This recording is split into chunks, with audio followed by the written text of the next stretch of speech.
Hi, all. Some of you asked me some questions based on my teaching demo, so I thought I would answer those questions for you. So, question number one: do you have students get a parent signature on their project proposal when possible? This would be important if students are going to have parent support for their stunts. I do not have them get a parent signature, but I do tell them that they're not allowed to do anything dangerous. So, for example, if they want to do some sort of a weight loss stunt or something, 24 to 48 hours is as long as you can be on the cabbage soup diet. You're not allowed to wander into traffic to see if people will stop, right? So I make sure I approve the projects and make sure that they're not dangerous.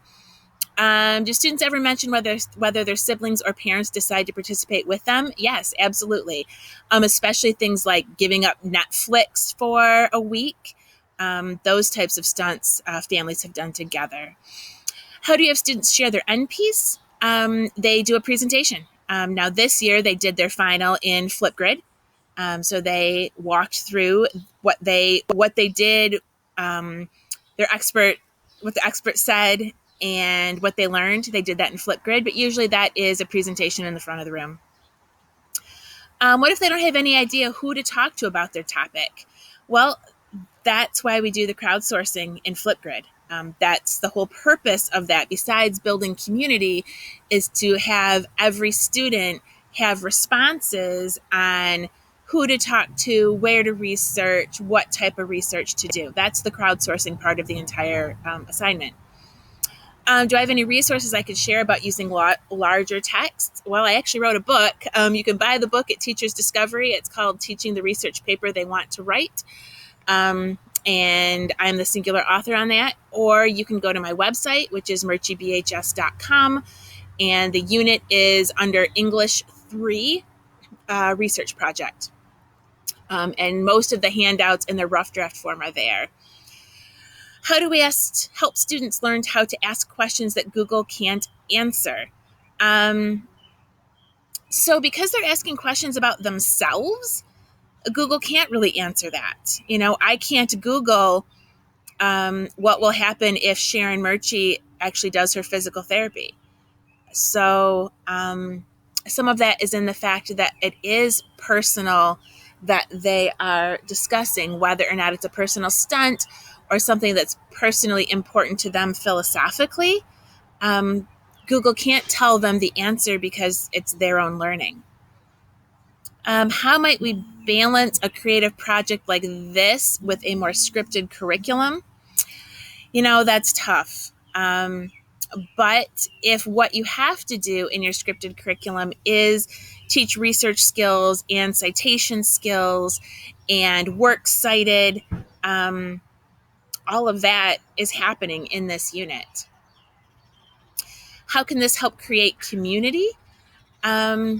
So that's why we do the crowdsourcing. That's why we do the share out of our ideas at the beginning of the project and then share out our results at the end of the project, because the students are excited about what each person is researching, about what they're going to learn, about what they're going to find out. They want to know the results. Questions that arose for us were the idea of the formalist writers who would think using I in research writing is sacrilege. And I guess I would really push back at that idea. Malcolm Gladwell uses I in his writing, and he's a legit researcher. Mary Roach uses I in her writing, and she's definitely a fantastic researcher. Matthew Desmond used I all throughout Evicted, and yet that was definitely a well-researched book. So maybe we need to broaden our scope of what research writing is. It's not just a science-based paper for one class in college. It's so much bigger than that. One of the elements that left us a little confused is to balance the lengths of different reading assignments. Do they read the entire thing? If so, what time frame? What might this look like as a partner project? All of that, again, you can find in the handouts on my website or in the book. But all of that is covered, included units that are laid out day by day. And Was the invitation a way to get you thinking? Yes. Is that how I normally launch this project? Kind of. They just formulate a bunch of questions that they're curious about, and especially things they want to learn about themselves. And we kind of go from there. So hopefully that answered some of your questions. Thanks so much for your time and for being a part of this institute with us.